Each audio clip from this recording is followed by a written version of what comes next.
presentado a la Asamblea. Allí el gobierno justifica la estrategia que ha estado realizando de modificar la estructura de endeudamiento que tiene el país para destinar más recursos en el corto plazo a educación, tecnología, modernización del Estado. Yo creo que el gobierno emprendió una tarea que pues estaba saliendo bastante de control, el tema del manejo de la deuda sobre todo. Y hubo algo que en macroeconomía se llama consolidación fiscal, es la ruta que está buscando, es algo que le gusta mucho a las calificadoras de riesgo, es algo que usualmente hacen países que tienen problemas de deuda. Vimos el tema de Grecia en la década pasada, una de las crisis de deuda más famosas del mundo, y fue un programa de ajuste, pero quizá un programa de ajuste mucho más suave que el que han tenido otros países como Argentina. Entonces, yo creo que el problema actual de cómo estamos estructurando el presupuesto tiene que ver con que no conocemos a profundidad cómo funciona el Estado panameño. Y eso es algo que es una tarea pendiente tanto para la elaboración de presupuesto como para la planificación a mediano y largo plazo. Y es interesante pues revisar todos los gastos que están allí en el proyecto de presupuesto. Es un documento de casi 200 páginas, pero a la vez es un documento que tiene algunos vacíos. Por ejemplo, por decir algo, nosotros estamos ahorita mismo basándonos en información incompleta. ¿Cuántas entidades gubernamentales tienen estados financieros? ¿Cuántas entidades gubernamentales que tienen estados financieros lo tienen de manera oportuna? El Metro de Panamá, el estado financiero que tenemos más reciente es de 2021. Wow. Años atrás. Años atrás. La Caja del Seguro Social publicó estados preliminares. Nosotros hicimos una reforma de seguridad social con información preliminar de 2024 en el año pasado. Increíble. Nosotros, ese tipo de cosas, entonces tú no puedes crear un presupuesto o tú no puedes planificar un presupuesto pensando en largo plazo, pensando en mediano plazo, si tú no conoces cómo funciona el Estado en verdad. Los municipios sí serían un buen ejemplo porque ahí sí hay que tener... Exacto, hay que tener... Los municipios sí tienen al día los estados financieros, y de hecho eso es algo muy interesante porque, por ejemplo, usualmente algo que yo percibo en la población es este escrutinio hacia órganos como la Asamblea, hacia órganos como los municipios, toda la idea negativa que hay con respecto a la descentralización.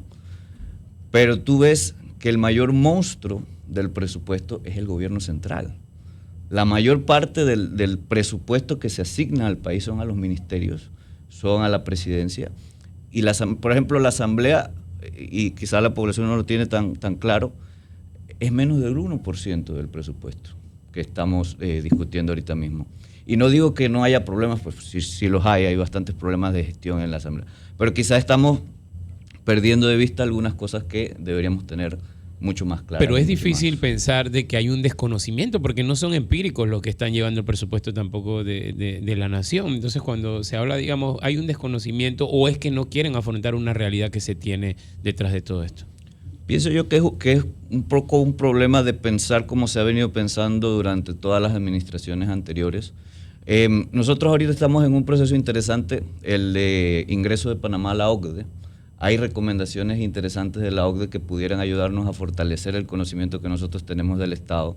Una de ellas es este tema de llevar estadísticas financieras para todas las entidades gubernamentales, estándares de documentación, pero también hay otro tema. Por ejemplo, una de las cosas que siempre se pide mucho en estos procesos de presupuesto es el recorte del gasto en salarios, ¿cierto? Eso es una de las cosas que siempre se pide. Pero yo pienso que nosotros nos tenemos que hacer la pregunta de otra manera. Nosotros nos tenemos que preguntar, ¿qué recurso humano necesita el Estado panameño? ¿Cuáles son las necesidades que tiene cada ministerio? ¿Cuáles son las necesidades que tiene cada municipio? Ahora, después de hacernos esa pregunta, decir, ¿estamos cumpliendo con esas necesidades? ¿Cuánto nos costaría cumplir con esas necesidades? Yo te voy a dar un ejemplo muy puntual. Por ejemplo, los programadores son personas muy bien pagadas en el sector privado. ¿Son realmente bien pagadas en el sector público? No lo son. ¿Quién se va a querer ir para allá? Exactamente. Entonces no es solamente recortar el gasto en planilla por recortar, sino que hay que pensar en cuáles son las necesidades que tiene el Estado Y para pensar en esas necesidades tenemos que conocer mejor cada una de las instituciones, cosa que ahorita mismo en algunas instituciones sí sucede. Nosotros tenemos un conocimiento muy tecnificado del sector bancario, del sector financiero, de algunos ministerios, pero cuando nos vamos más al grano, por ejemplo, los municipios o instituciones descentralizadas, el propio Seguro Social, hay muchas cosas que no conocemos, hay mucho. Porque tú puedes proyectar un presupuesto, pero ¿y si no hay recaudación? También esa es otra vista que digamos, también nos enfocamos más en el gasto, y hay muchos temas que pudiéramos resolver por el lado del ingreso, ¿no? El tema de los impuestos a las plataformas es algo que levantó bastante revuelo, pero hay otros aspectos de ingreso que nosotros debemos considerar. Ahorita mismo, hace un cierto tiempo el ministro de Economía habló del impuesto a las multinacionales, sí, que es una política recomendada por los países desarrollados para evitar la evasión fiscal en todo el mundo, no solo en Panamá. Y hay otro tipo de eficiencias que podemos manejar nosotros. Hay un punto que yo quería tocar, porque igual si me dan el espacio, porque a mí me parece muy interesante. Por ejemplo, hay una iniciativa que se llama el Fondo de Ahorro de Panamá, ¿cierto? Ahorita mismo el Fondo de Ahorro de Panamá ha crecido a un nivel de 3.000 millones de dólares de activos que se manejan. Y si uno ve los informes, pues siempre se dice que se cumple con los objetivos y todo eso, pero este fondo, que es tan grande, desde sus inicios ha tenido un rendimiento de 3.47%. Y yo sé que esta comparación es un poco espuria, la voy a hacer igual para que la población, digamos, se haga una idea, pero ese rendimiento es mucho menor que el de un plazo fijo. Entonces, yo sé, este fondo, por ejemplo, tiene un perfil conservador, busca preservar los activos que están en gestión. Sin embargo, nosotros como país, en ese punto, nos debemos preguntar si esos 3.000 millones de dólares que están allí, que sirven para afrontar emergencias, que sirven para afrontar shocks fiscales, están realmente perfilados de la manera en que deberían estar. Si podemos pensar en estrategias diferentes que pudieran aumentar esos rendimientos, así como se pensó en cómo se pueden aumentar los rendimientos de las inversiones de la Caja del Seguro Social. Yo pienso que ese tipo de cosas tenemos que comenzar a preguntárnoslas, ir más allá del recorte en planilla, ir más allá de las discusiones de si la deuda sube, si la deuda baja, profundizar las discusiones en cuanto a los recursos que podemos tener para afrontar tanto la parte de gastos como la parte de ingresos. Mucho se habla de la recaudación de impuestos, pero aquí hemos hecho mucho énfasis en que Panamá solo recauda alrededor del 11% del 100% de los impuestos que podría recaudar.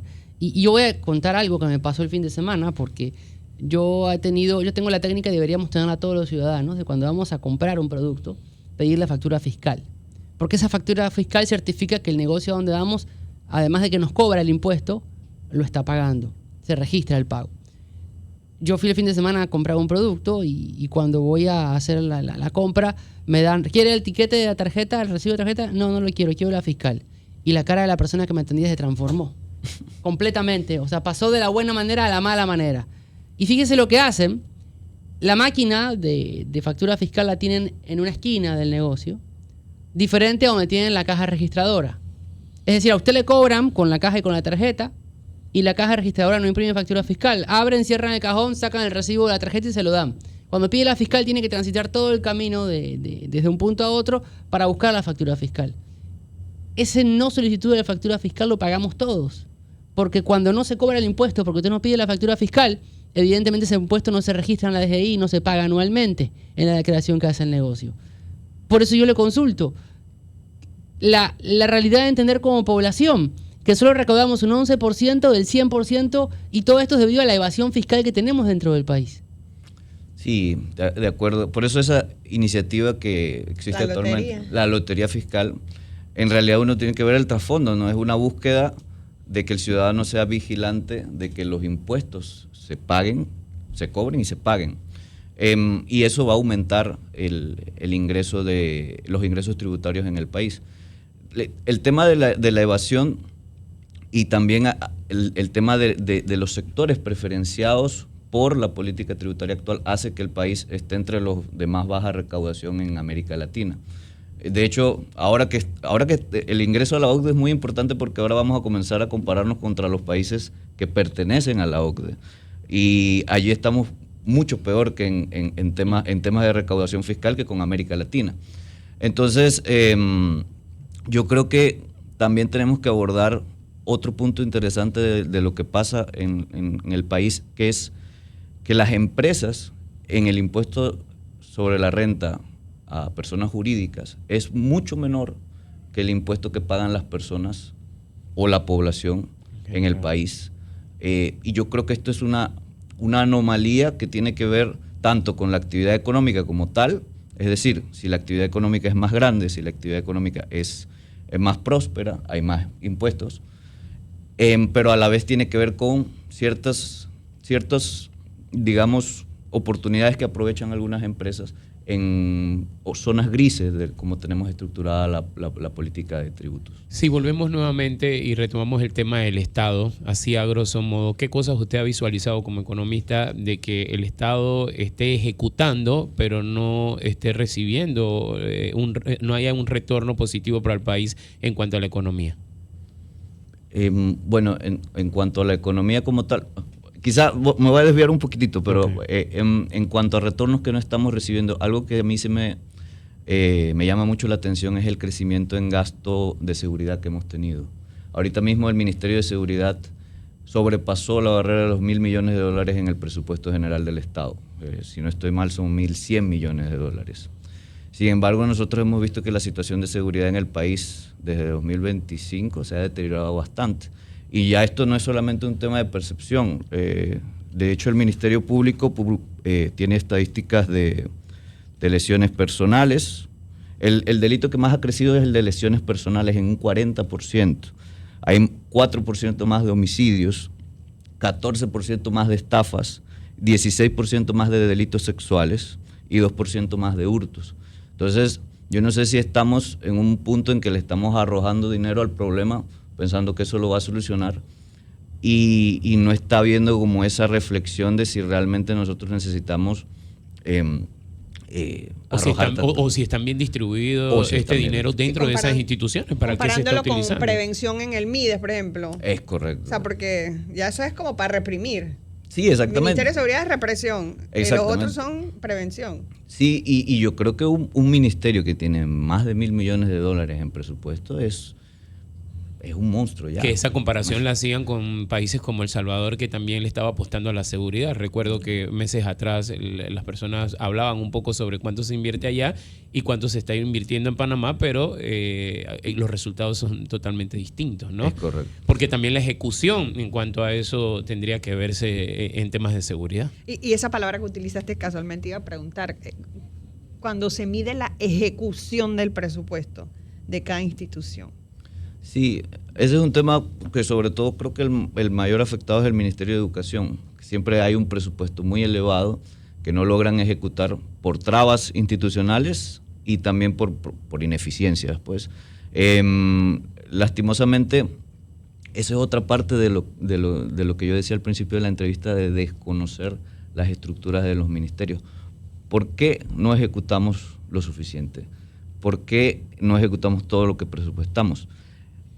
Yo siento que en parte hay corrupción, en parte hay ineficiencia, en parte hay todo ese tema, exacto, pero también hay un desconocimiento de cómo mejorar las cosas, o sea, de cómo evaluar o diagnosticar qué es lo que está pasando dentro de cada ministerio para proponer soluciones como tal. Y eso es un problema también de cuando los procesos y los organismos y las instituciones se hacen demasiado grandes, pero grandes sin sentido. Porque cuando algo crece sin orden, ahí siempre se van a presentar problemas. Es que si no se ejecuta algo, tú puedes pensar, es que no necesita la plata. Sí, y es lo que pensarían, por ejemplo, en una empresa, o si presupuestan algo en una empresa y no lo ejecutan, pues al año siguiente lo quitan de los presupuestos. Pero yo creo que hay que echar para atrás un poquito, preguntarnos cuáles son las razones por las que ciertos ministerios tienen baja ejecución, qué tiene que ver eso con el recurso humano que tienen, qué tiene que ver eso con los procesos que tienen, Yo a veces veo, por ejemplo, algo importante que hizo el Ministerio de Economía y Finanzas al principio de este gobierno fue elevar el rango de ejecución administrativa de los recursos. Eso hace más ágil a las instituciones.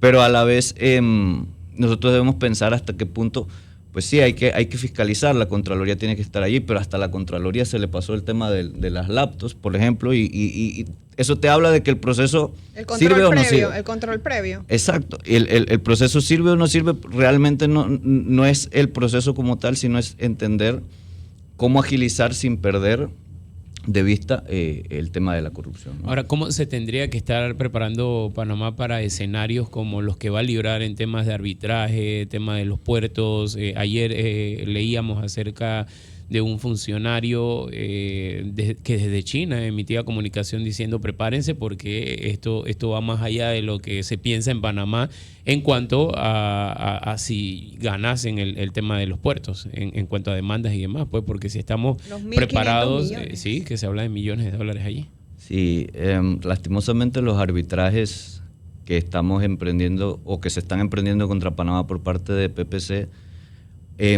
son bastante riesgosos pero yo creo que ese riesgo se materializaría en el mediano plazo más que en el corto plazo.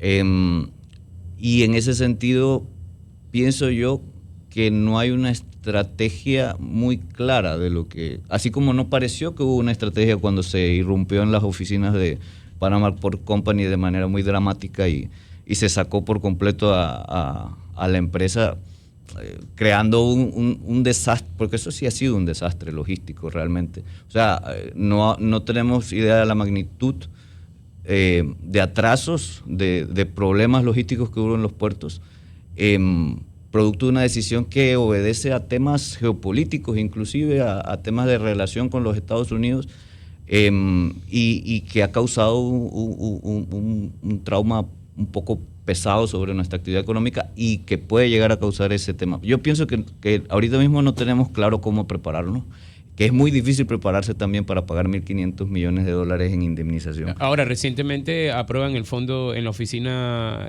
aprueban el fondo para oficinas de arbitrajes, esto en el MEF, que se habló de 7 millones de dólares. En cuanto a eso, ¿se está Panamá entonces preparando un poco sobre eso? Parece ser que en ese sentido sí, pero digamos, en un arbitraje, el arbitraje es como ya llegar a una fase acá, por ejemplo, con la que dicen de juicio oral en un sistema penal acusatorio. Es una parte donde ya estás defendiéndote de algo de lo que te acusan y te han acusado y te han imputado. Y que ya genera gastos solo con defender. Exactamente, y gastos millonarios porque son abogados muy especializados, ¿no?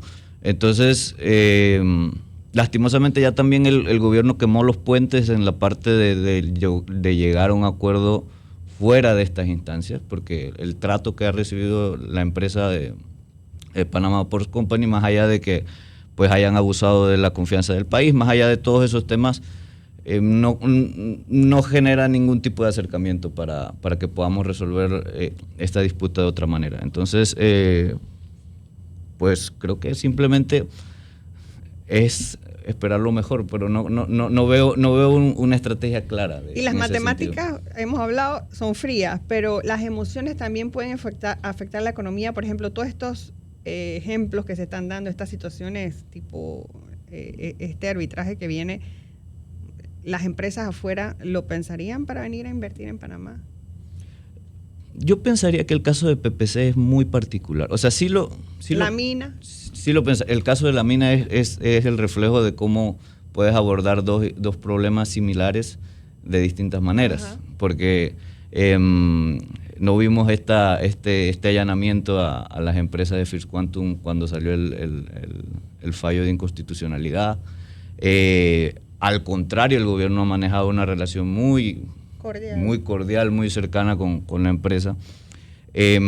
A pesar de que la empresa también interpuso arbitrajes a nivel internacional y que los pausó después de que el gobierno se acercara. Pero yo creo que Panamá es un destino de inversión muy importante porque hemos tenido mucha estabilidad después de la invasión. Pese a todo, tenemos instituciones más o menos sólidas que pueden mejorar. Pero realmente un inversionista comprende que el mundo está ahorita mismo muy caótico. O sea, lo que pasó con Panama Ports obedece no a situaciones puntuales de Panamá, tiene que ver con todo el caos que está reinando producto de la administración de Trump en los Estados Unidos. Entonces yo creo que ahí nos están dando, por decir, un voto de confianza en ese sentido. Y igual la gente quiere que las cosas caminen. Elpidio González, economista, gracias por estos minutos en Radio Panamá. Ojalá podamos volver a conversar con usted para seguir intentando entender un poco más cómo avanza la economía del país y sobre todo las noticias que van saliendo ahora que estamos viendo los presupuestos de las diferentes entidades e instituciones del Estado y también los proyectos de ley que están sobre la mesa. Gracias. Gracias. A esta hora